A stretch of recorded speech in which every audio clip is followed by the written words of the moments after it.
अस्सलामुअलैकुम वरहमतुल्लाहि वबरकातुहू। उम्मीद करता हूँ आप सब खैरियत से होंगे। और अभी तक लेटेस्ट अपडेट अगर हम कहें तो लेटेस्ट अपडेट में आपको सर्कुलर नंबर 20 मिल चुका होगा। थर्ड इंस्टॉलमेंट में क्या कुछ है ये आपको अमाउंट तो आपको समझ में आ गया होगा। लेकिन आज की वीडियो में हम तीन चार इंपॉर्टेंट टॉपिक्स पे बात करने वाले हैं और मैंने उन पॉइंट्स को मैंने निकाल रखा है और इसी पे हम जो है आज की पूरी वीडियो को कवर करेंगे। सबसे पहला जो थर्ड इंस्टॉलमेंट है, इस थर्ड इंस्टॉलमेंट पे बात करेंगे। थर्ड इंस्टॉलमेंट में क्या अमाउंट है, 2023 में क्या था, 2024 में क्या है, किन किन इम्बार्केशन पॉइंट्स पे अमाउंट बढ़ा है, कहाँ कहाँ घटा है, इस पे बात करेंगे। और इसके बाद कुर्बानी कुर्बानी पे भी हम बात करेंगे कि लास्ट ईयर 2023 में कुर्बानी का जो अमाउंट था वो कितना था, 2024 में ये कितना है। और हज कमेटी ऑफ इंडिया से अदाई कुर्बानी कर रहे हैं तो क्या प्रोसेस रहेंगे, प्राइवेट से कुर्बानी करते हैं तो क्या प्रोसेस रहेगा, इन पे भी बात करेंगे। और उसके बाद जो सबसे अहम जो एक पॉइंट है वो है थर्ड वेटिंग लिस्ट। क्योंकि आप सबको मालूम है कि 15 अप्रैल जो कि आज है, 15 अप्रैल लास्ट डेट है बहुत सारी पेमेंट्स का, जिसमें महरम कोटा भी हम देखेंगे। महरम कोटा वाले जो है जिनका पहले सिलेक्शन हो चुका था उनको भी 15 अप्रैल का लास्ट डेट मिला था। साथ ही साथ जिनका सेकंड वेटिंग लिस्ट में जिनका नाम आया था उनको भी 15 अप्रैल तक के अंदर अंदर पेमेंट करने का मौका दिया गया था। तो यहाँ पे अब हम थर्ड वेटिंग लिस्ट के बारे में भी बात करेंगे। लेकिन आइए सबसे पहले शुरू करते हैं। सबसे पहले हम देखेंगे कि क्या कुछ है आज की वीडियो में। तो चलिए लेके आता हूं मैं आपको स्क्रीन पे और यहाँ आप देख सकते हैं ये हमारा hajcommittee.gov.in वेबसाइट पे फिर से वापस आ गए हम। और यहाँ पे आप देखेंगे ये सर्कुलर्स का ऑप्शन दिख रहा है, ये जो पॉइंट दिख रहा है सर्कुलर। और यहाँ पे अगर आप आए तो यहाँ पे आपको सर्कुलर नंबर 20 जो है वो देखने को मिल जाएगा। ये रहा circular number 20, deposit of third instalment of balance हज अमाउंट। अब इस सर्कुलर को मैंने ओपन कर रखा है और आइए समझते हैं क्या लिखा हुआ है। यहाँ बोला जा रहा है कि सर्कुलर नंबर 20, इसके बाद बोला जा रहा है Hajj 2024 Hijri 1445 deposit of third instalment of balance हज अमाउंट। और इसके साथ क्लियरली बोला जा रहा है the estimated expenditure for Hajj has been 2024 has been calculated for each embarkation points. ठीक है, लेकिन इसके साथ एक जो चीज है वो यहाँ पे क्लियरली बोला गया है कि दिस अमाउंट इज टेंटेटिव। ठीक है, यहाँ पे आप देख सकते हैं टेंटेटिव। तो टेंटेटिव मतलब दिस इज नॉट कंफर्म्ड। हो सकता है थोड़ा एडिशन हो सके, हो सकता है थोड़ा माइनस हो सके, प्लस माइनस हो सकता है अभी भी। ठीक है, लेकिन यहाँ पे ये चीज जो है वो बताया जा रहा है कि जितने भी लोग हैं, जितने भी लोगों ने एडवांस अमाउंट और सेकंड इंस्टॉलमेंट जमा कर दिया था उनके लिए एक टाइम दिया गया है। That time is 27 April 2024। 27 April 2024 के अंदर अंदर जो है आपको अमाउंट जमा करना है। तो आइए पहले समझते हैं कि क्या किस किस एम्बार्केशन पॉइंट पे क्या अमाउंट है और विद विद क्या बोलते हैं इसको, विद अदाई है या विदाउट अदाई है ये भी देख लेंगे। और इसके बाद इसके बाद जो है कोशिश करेंगे समझने की कि 2023 में क्या अमाउंट था और 2024 में क्या अमाउंट है और इस दोनों के बीच में डिफरेंस क्या बन रहा है। ठीक है, आइए देखते हैं। सबसे पहले 2024 का हम देख रहे हैं। टोटल अगर देखा जाए तो अभी तक एडवांस प्लस सेकंड इंस्टॉलमेंट अगर हम देखेंगे तो एडवांस प्लस सेकंड इंस्टॉलमेंट में सबका अमाउंट जो है वो सेम है, 2,51,800 रुपए, 2,51,800 रुपए सबका सेम है। ठीक है, और यहीं पे अगर हम आगे देखें तो हमको यहाँ पे देखने को मिलेगा कि ऑल दो यहाँ पे सबका सेम है और यहाँ पे अलग अलग जो एम्बार्केशन पॉइंट्स है उनका अलग अलग टोटल अमाउंट है। जैसे अहमदाबाद अगर हम बोले तो 3,32,700 रुपया, जिसमें कि अब जो उनका रिमेनिंग अमाउंट है वो है 80,900 रुपये। उसी तरह औरंगाबाद का अगर हम देखें तो 4,07,200 रुपये का अमाउंट उनका टोटल बन रहा है, जिसपे 1,55,400 रुपये उनको अभी थर्ड इंस्टॉलमेंट में जमा करना है। एक बात मैं यहाँ पे ऐड करना चाहूंगा वो है ये जो अमाउंट टोटल बोला जा रहा है दिस इज विदाउट कुर्बानी या अदाही। कुर्बानी का अमाउंट या अदाही का अमाउंट जो है उसको जोड़े बिना ये अमाउंट है। कुर्बानी का अमाउंट कितना है मैं वो भी बताऊंगा। इसके बाद बोला जा रहा है बेंगलुरु, बेंगलुरु में टोटल अमाउंट है 3,43,500, 3,43,500। ठीक है, 3,43,500 जिसमें कि 91,700 रुपए उनका लास्ट इंस्टॉलमेंट बनेगा। उसी तरह भोपाल देखेंगे 3,87,150 रुपीज, जिसमें उनका आखिरी जो इंस्टॉलमेंट है वो है 1,35,350 रुपीज। कैलिकट 3,73,000, ठीक है, 3,73,000 रुपए है, जिसमें इनका आखिरी जो इंस्टॉलमेंट बनेगा वो है 1,21,200 रुपए। इसी तरह चेन्नई देखेंगे तो 3,44,950 रुपीज, जो आखिरी इनका इंस्टॉलमेंट है दैट इज 93,150 रुपीज। कोचिंग अगर देखेंगे तो 3,37,100 रुपीज। इनमें इनका लास्ट जो इंस्टॉलमेंट है, लास्ट जो इंस्टॉलमेंट है विदाउट अदाही, बिना अदाही के अगर वो पे करेंगे तो 85,300, 85,300 रुपए देना है। दिल्ली में 3,30,100 रुपए ये इनका टोटल अमाउंट बन रहा है, जिसमें आखिर जो इंस्टॉलमेंट है वो है 78,300 रुपए।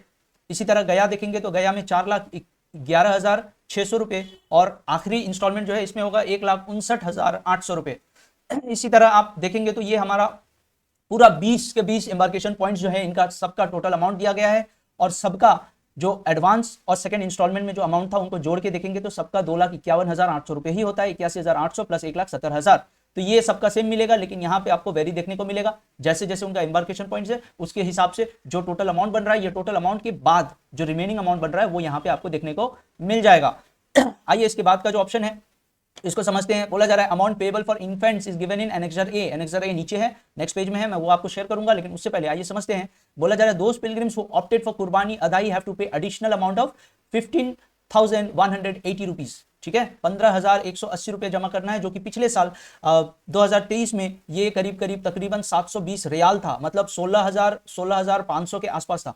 ठीक है, 16,500 भी नहीं रहा होगा, लेकिन क्या बोलते हैं नियरेस्ट अगर कहते तो 16,500 के आसपास था। इस साल ये 15,180 रुपए हो गया है। The amount is to be paid by HCO to be paid to HCOI by using appropriate pay in slip. ठीक है, तो ये जो अमाउंट आपको पे करना है, ये अमाउंट जैसे अगर आपने अपने फॉर्म में अपने एप्लीकेशन में अगर आपने अदाही के लिए यस किया था, कुर्बानी के लिए हज कमेटी से यस किया था, तो आपका जो अमाउंट रहेगा उसमें ये ऐड होके आएगा।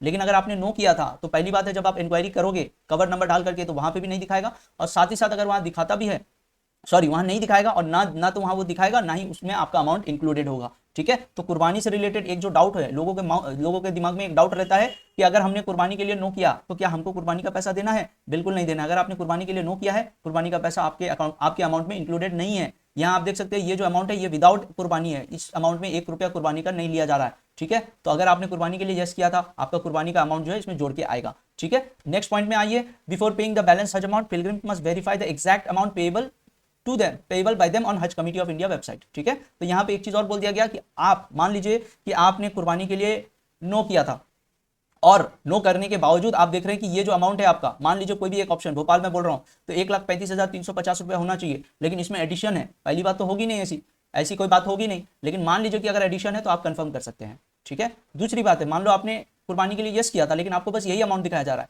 तो आप अपने स्टेट हज कमेटी में कांटेक्ट कर सकते हो, उनको बोल सकते हो कि ये जो है विदाउट कुर्बानी वाला अमाउंट मुझे शो कर रहा है, जबकि मैंने कुर्बानी के लिए यस किया था, ऑप्शन में भी यस दिखा रहा है। तो ये आपको करना पड़ेगा अपने एंड से। ठीक है, और ऐसा होगा नहीं, टोटल एस्टिमेट जो बनता है वही एस्टिमेट आपको दिखाया जाएगा और आपको वही अमाउंट जो है पे करना होगा। ठीक है, इसके बाद बोला जा रहा है Shia pilgrims embarking from Ahmedabad, Aurangabad, Calicut, Chennai, Cochin, Kannur, Mumbai, Nagpur and Vijayawada who will be landing in Jeddah Hajj terminal and opting for Zofa as miqat are required to pay extra 3,795 rupees per pilgrim। ठीक है, बहुत सारे लोगों का एक डाउट था कि जोफा क्या है। जोफा पे मैं एक वीडियो बनाऊंगा थोड़ी देर में, इस वीडियो के बाद, क्योंकि ये वीडियो बहुत लंबा हो जाएगा। तो जोफा, अदाई, ये सब क्या चीजें हैं और इनको कैसे क्या करना है, इस पर मैं एक और वीडियो बनाने वाला हूं, वो भी आएगी जल्द ही। ठीक है, तो जोफा मिकात जो है वो उस मिकात के ऑप्शन को अगर कोई सेलेक्ट करता है, उस मिकात से अगर एंट्री लेना कोई चाहता है तो उसको क्या करना होगा, उनको एडिशनली मोस्टली ये जो है ये शिया पिलग्रिम्स इसको ऑप्ट करते हैं मोस्टली, और उसके लिए अगर आप जोफा मिकात को यूज करना चाहते हैं, उस मिकात से एंट्री लेना चाहते हैं, तो आपको 3,795 रुपीज पर पिलग्रिम एडिशनली आपको जमा करना होगा। Those pilgrims who have been allotted rubat by respective authorities will be refunded the tentative cost of accommodation।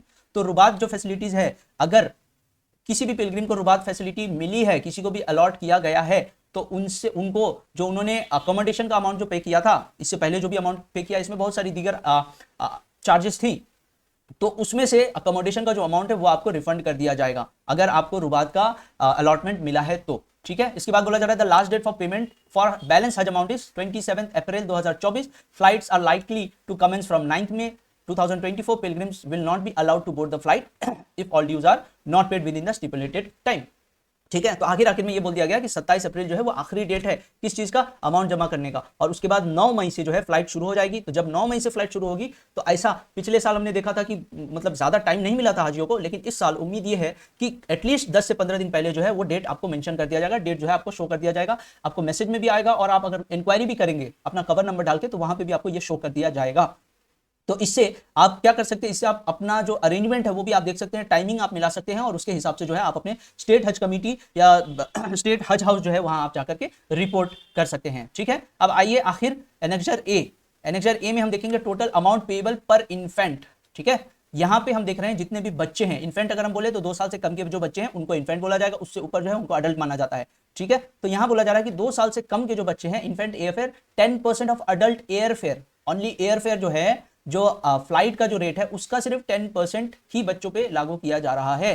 तो अगर आप में से किसी का ये डाउट है कि एयरफेयर कितना है, तो आप दिस इज द 10%, इसको 100% बना लीजिए, आपको समझ में आ जाएगा कि एक आदमी पे एयरफेयर कितना बन रहा है। ठीक है, और एयरफेयर कितना बन रहा है और लास्ट इंस्टॉलमेंट में आपका कितना अमाउंट है, इसके बेसिस में आप ये कर सकते हैं, डिसाइड कर सकते हैं कि एडिशनल जो चार्जेस है जो वहां पे मॉलिम के या फिर वहां पे इधर उधर में जो मिसलिनियस जो एक्सपेंसेस है वो कितना है, वो भी आप कैलकुलेट कर पाएंगे। ये मैंने नहीं किया है। अब आइए जो मैंने किया है, कैलकुलेशन मैंने बना रखा है, आइए इस कैलकुलेशन को हम समझते हैं।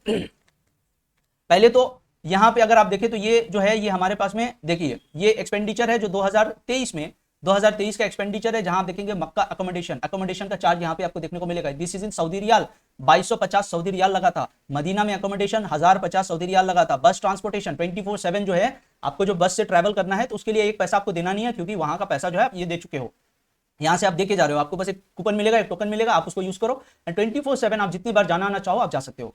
1% additional accommodation as per Saudi rules, तो एडिशनल 1% एक्स्ट्रा आप दे रहे हैं। इसके बाद एस्टिमेटेड पेमेंट टू तवाफा कंपनी, मौलिम फी, ये देखिए मौलिम जो आपको सर्विस दे रहे हैं, ठीक है, पिछले साल डी कैटेगरी मौलिम था, लेकिन इस साल जो है कैटेगरी को भी अपग्रेड किया गया है, तो डी से सी कैटेगरी हो गया। तो मौलिम का जो फी था पिछले साल दैट वाज 4900, जैसे ये 2023 का दिख रहा है ना, इसी तरह आपको 2024 का भी आएगा, जल्दी आएगा, अभी तक आया नहीं है, जैसे ही आता है मैं उसको भी शेयर करने की कोशिश करूंगा। नकाबा सैयारात, एल रूट्स परचेज, ठीक है, तो ये भी उनका एक सर्विस है, additional service agreement for ensuring good quality buses, ठीक है, तो जो आपको गुड क्वालिटी बसेस, अच्छे एसी बसेस जो मिलते हैं उसके लिए एडिशनल चार्ज रहता है, जो कि आप देख सकते हैं 50 सऊदी रियाल है। अल वुकूला transportation for baggage from airport to building on first arrival, ठीक है, तो एयरपोर्ट से आपका जो बैगेज जा रहा है बिल्डिंग तक, उसी तरह ये पूरा जो हज पिलग्रिमेज जो है इसमें ऐसे ही होगा कि आपको कुछ जगह है जहां पे अपने लगेज को आपको देखना है, अदर देन दैट ये पूरा जो लगेज है आपके साथ दूसरे गाड़ियों में आता रहेगा, ठीक है, इसको आपको छूना नहीं होता। क्यों? क्योंकि यहाँ पे ये आप देख सकते हैं जो लोग हैं वो इस काम में भी लगे हुए रहते हैं। इसके बाद है metro train ticket charges, metro train ticket charges, ये जो है ये सबके लिए नहीं है, ये उन्हीं के लिए है जिनके मोहल्लिम को मेट्रो का सर्विस मिला हुआ है और जहां पे मेट्रो जो है फैसिलिटी दी जाएगी, बस ये उन लोगों को देना है। इसके बाद supply of 5 litre Zamzam can procured and logistics, तो ये जो 5 लीटर का जो जमजम पानी मिलता है उसमें जो लॉजिस्टिक्स और लाना ले जाना और उसका चार्ज जो है वो जोड़ के 14 रियाल लिया जाएगा। Estimated overheads contingencies per pilgrim in the kingdom of Saudi Arabia, इसमें भी 25 रियाल लिया जा रहा है। Estimate excess baggage transport charges between Mecca and Medina services, तो मक्का से मदीना या मदीना आप पहले लैंड करते हो तो मदीना से जब मक्का जाते हो तो यहाँ जो आपका ट्रैवल हो रहा है, आपके जो सामान इधर उधर हो रहे हैं, तो उसका जो चार्जेस है वो 22 रियाल अलग से लिया जाएगा। हेल्थ इंश्योरेंस, इनकेस अगर आपको वहां कुछ भी होता है तो इस इंश्योरेंस के बेसिस पे आपको क्लेम मिलता है, ठीक है। और उसके बाद हज वीजा फीस जो है 300 रियाल पिछले साल था, इस साल का हमें मालूम नहीं है, इस साल का हम देखेंगे क्या आता है, ठीक है। नाउ इसके साथ ये हम एक और चीज देख सकते हैं, ये कुछ एक माइनर जो एक्सपेंसेस है या माइनर जो ड्यूज है, जो अमाउंट है, छोटा मोटा अमाउंट है जो इंडियन रुपीज में ये यहाँ पे जमा किया जाता है। Now let's come to page number 25। यहाँ पेज नंबर 25 में हम देखेंगे ये टोटल हज अमाउंट, टोटल अमाउंट जो है हज 2024 का अगर हम देखेंगे तो यहाँ पे मैंने लिस्ट बना रखा है, ये मैंने बना रखा है, आइए इस पे हम बात करते हैं। अगर हम देखें तो 2023 में अहमदाबाद अगर हम बोले तो 3,72,824 रुपीज था, जबकि अगर हम 2024 की बात करें तो इट इज अभी जो है 3,32,700 रुपए है। और इस वजह से हम कह सकते हैं कि जो अहमदाबाद है, अहमदाबाद का जो एम्बार्केशन पॉइंट है, इसमें पिछले साल के कंपैरिजन में इस साल 40,124 रुपया सस्ता पड़ रहा है, ठीक है। इसी तरह अगर हम औरंगाबाद में आ जाएंगे तो औरंगाबाद में 2023 में था 3,92,738 रुपीज, जो कि इस साल जो है 4,07,200 रुपया हो गया है, मतलब महंगा हो गया है 14,462 रुपया। इसी तरह बेंगलुरु अगर हम बोले तो 3,3921 था बेंगलुरु का लास्ट ईयर, इस साल 3,43,500 रुपये है, जो कि इसमें भी अगर हम देखें तो ये भी महंगा हो जा रहा है 3,9579, ठीक है। तो ये करीब करीब आपका 39,579 रुपया जो है ये महंगा हो चुका है। भोपाल जो है, भोपाल में भी 3,72,815 रुपया था पिछले साल, इस साल जो है 3,87,150 रुपये हो चुका है। तो यहाँ भोपाल में भी देखेंगे, भोपाल में भी 14,335 रुपया महंगा हो चुका। कैलीकट में भी अगर हम देखें तो कैलीकट में लास्ट ईयर इट वॉज 3,53313 और इस साल जो है 3,73,000 हो गया, तो कैलीकट में भी करीब करीब 19,600 87 रुपीज महंगा हो चुका है। चेन्नई में अगर देखें तो चेन्नई में सस्ता हुआ है, लेकिन ना के बराबर सस्ता बोल सकते हैं इसको। पिछले साल जो था वो था 3,45,679 रुपये था। इस साल जो है ये हो गया है 3,44,950 रुपये। तो यहाँ जो सस्ता हुआ है दैट इज 729 रुपया, 729 रुपीज सस्ता हुआ है पिछले साल के एतबार में। कोचिन अगर हम देखें तो 353,967 जो कि लास्ट ईयर था, और इस साल है 337,100। तो इस साल कोचिन जो है वो भी सस्ता हुआ है, 16,000 रुपये से सस्ता हुआ है, 16,867 रुपीज से ये भी सस्ता हुआ है। दिल्ली अगर हम बोले तो दिल्ली 344,867 था लास्ट ईयर। इस साल दिल्ली हो गया है 33,0100, जो कि इस साल दिल्ली सस्ता हुआ है 14,767 रुपए पे। ठीक है, इसी तरह अगर हम गया की बात करें तो गया पिछले साल 4,361 रुपए था, इस साल 4,11,600 रुपए हो गया है, मतलब 11,239 रुपए जो है इस बार महंगा हो गया है। ठीक है, हैदराबाद अगर हम बात करें तो 3,05,173 रुपए पिछले साल थी, लेकिन इस साल अगर हम बात करें तो 3,34,700 रुपए है। इस साल भी हैदराबाद जो है इस साल पिछले साल के एतबार में ये महंगा हो चुका है, 29,527 से ये महंगा हो चुका है। इसके बाद अगर गुवाहाटी की बात करें 3,822,279 था पिछले साल, इस साल 4,09,800 रुपए, मतलब इस साल गुवाहाटी जो है वो भी महंगा हो चुका है, 27,521 रुपए। इंदौर की अगर हम बात करें तो 3,57,805 पिछले साल था, इस साल 3,71,200 है। इंदौर जो है वो भी इस साल महंगा हो चुका है, 13,395 रुपए। जयपुर अगर हम देखें तो जयपुर भी करीब करीब 4,122 रुपए जो है महंगा हो चुका है। कन्नूर की बात करें तो कन्नूर जो है इस साल सस्ता हुआ है। कन्नूर में पिछले साल 3,55,506 रुपए था, इस साल 3,38,000 रुपए है, और माना जा रहा है कि 17,506 रुपए जो है इस साल सस्ता हो गया है कन्नूर। कोलकाता की अगर हम बात करें तो कोलकाता पिछले साल 3,76,339 रुपए था, इस साल 3,58,700 रुपए है। तो ये भी देखा जा सकता है कि कोलकाता जो है इस साल 17,639 रुपए सस्ता हो चुका है। इसी तरह अगर लखनऊ की बात करें, लखनऊ भी 21,248 रुपए सस्ता हुआ है। मुंबई देखेंगे तो पिछले साल के एतबार से इस साल महंगा हुआ है, 16,307 रुपए महंगा है, 2023 में जितना था उससे 16,307 रुपए महंगा। नागपुर अगर हम देखें तो नागपुर जो है पिछले साल के एतबार में इस साल सस्ता है, करीब करीब 24,944 रुपए जो है एग्जैक्ट अगर मैं बोलूँ तो इतना सस्ता पड़ रहा है पिछले साल के एतबार में। श्रीनगर की अगर हम बात करें तो श्रीनगर महंगा हो गया, पिछले साल के एतबार में श्रीनगर जो है महंगा है, 9,830 रुपए महंगा हो गया। और इसी तरह विजयवाड़ा की अगर हम बात करें तो विजयवाड़ा भी जो है वो भी महंगा हो चुका है पिछले साल के एतबार में। पिछले साल से अभी इस साल 14,120 रुपए महंगा है विजयवाड़ा का एम्बार्केशन पॉइंट्स। अब जो आप लोगों के जो सवालात होंगे, मैं समझ सकता हूं सवालात ये होंगे कि बहुत सारे एम्बार्केशन पॉइंट्स है, इतना इतना जो रेट है वो कैसे बढ़ गया। तो ज्यादातर जो एम्बार्केशन पॉइंट्स है, मोस्टली नॉट ऑल, सभी नहीं लेकिन ज्यादातर जितने भी एम्बार्केशन पॉइंट्स हैं उन सब में एक ही रूल जो है वो चलता है, वो ये है कि जिस एम्बार्केशन पॉइंट से या जिस एयरपोर्ट से ज्यादा फ्लाइट्स निकलेंगी, ऑब्वियसली वहां पे जो है रेट्स ऑटोमेटिकली कम होगा। ठीक है, लेकिन अगर कोई ऐसा एम्बार्केशन पॉइंट है जहां से ज्यादा इंटरनेशनल फ्लाइट्स नहीं निकलती तो वहां पे क्या होगा, वहां पे जो रेट्स है वो रेट्स बहुत ज्यादा हो जाएंगे। जैसे अगर आप देखें तो यहाँ पे हम देख सकते हैं श्रीनगर हो गया, श्रीनगर का जो रेट है वो बढ़ा रहता है, गया का जो रेट है वो बढ़ा रहता है। ठीक है, और ऐसा नहीं है कि इंटरनेशनल सिर्फ फ्लाइट्स की बात है, बात ये भी है कि कितने लोग हैं जो उस एम्बार्केशन पॉइंट को ऑप्ट करते हैं, है ना। अब मान लीजिए कि ज्यादातर जो लोग हैं वो भले ही उनके पास उनके करीब में गया एयरपोर्ट आ रहा है लेकिन उन्होंने गया को सेलेक्ट नहीं किया, तो बहुत कम लोगों ने सेलेक्ट किया। तो ऐसे केस में क्या होता है, जो भी एयरलाइंस कंपनी है तो उनको तो बस बहुत कम पैसेंजर्स को उठा के ले जाना होता है, बहुत कम पैसेंजर्स होते हैं। तो जब बहुत कम पैसेंजर्स होते हैं तो उनको तो वो तो कभी भी लाइक लॉस करना तो कोई चाहेगी नहीं। सो इसी वजह से क्या होता है, वो जो अपना अमाउंट है अमाउंट को वो बढ़ा देती है। ठीक है, यही आप देखेंगे कि बहुत सारे ऐसे स्टेट्स हैं या बहुत सारे ऐसे एयरपोर्ट्स हैं जहां पे जो है रेट्स पिछले साल के एतबार से कम हुआ, कुछ ऐसे एयरपोर्ट्स हैं जहां पे पिछले साल के एतबार में रेट थोड़ा सा बढ़ाया गया। लेकिन अगर ज्यादातर ओवरऑल अगर हम देखें तो इसका ऊपर जो गेम है या इसका जो डिटेल है वो यही है कि जहां जिस एम्बार्केशन पॉइंट्स पे ज्यादातर लोग डिमांड करते हैं या जिस एम्बार्केशन पॉइंट्स को ज्यादातर लोग प्रेफर करते हैं उसका जो है rate most of the times वो सस्ता रहता है, accept in the terms of Mumbai. इस साल जो मुंबई का जो रेट है वो 16,307 रुपए महंगा हो गया। अब इसके पीछे का क्या वजह है वो भी समझने की जरूरत है, उसको समझने की कोशिश करेंगे और उसके बाद आने वाले टाइम पे जरूर से जरूर उस पर भी एक वीडियो बनाने की हम कोशिश करेंगे। अब रही बात थर्ड वेटिंग लिस्ट, बहुत सारे लोगों का ये भी सवाल होगा कि थर्ड वेटिंग लिस्ट कब आएगा। तो थर्ड वेटिंग लिस्ट देखिए आज 15 अप्रैल है, शाम तक, रात तक या कल तक इंशाअल्लाह कोई ना कोई एक सर्कुलर आएगी इस पे भी, और वेटिंग लिस्ट जो है इसको भी डिक्लेयर किया जाएगा। क्योंकि बहुत सारे ऐसे लोग हैं जिनको सेकंड वेटिंग लिस्ट में नाम मिला था और वो लोग अमाउंट पे नहीं कर पाए, बहुत सारे ऐसे भी लोग हैं जिनको फर्स्ट वेटिंग लिस्ट में नाम मिला था और उन्होंने अमाउंट जमा नहीं किया था, तो बहुत सारे लोग ऐसे जिनका अमाउंट उन्होंने टाइम के अंदर जमा नहीं किया तो उनके भी कैंसिलेशन हुए हैं। ये जो फर्स्ट और सेकंड वेटिंग लिस्ट हम देखते हैं, तो फर्स्ट और सेकंड वेटिंग लिस्ट में जितने भी लोग हैं वो बेसिकली वो लोग हैं जिन्होंने अपने एंड से कैंसिलेशन का अप्लाई किया था। तो जिन लोगों ने पेमेंट करने में फेलियर किया है, जिन लोगों ने पेमेंट नहीं किया है टाइम पे, उनका भी कैंसिलेशन होगा, और जब उनका कैंसिलेशन होगा तो उसके बेसिस पे थर्ड इंस्टॉलमेंट जो है जल्दी रिलीज करने की उम्मीद है। तो आज की वीडियो में बस इतना ही। उम्मीद करता हूं कि आप लोगों को आखिर तक सारा कुछ जो भी मैंने बताने की कोशिश की, ये सारा कुछ आपको समझ में आ गया। कैलकुलेशंस क्या है ये भी मैंने आपको बता दिया, और अगर पॉसिबल होता है तो इस कैलकुलेशन को मैं वीडियो में शेयर करने की कोशिश करूंगा, अगर पॉसिबल हुआ तो।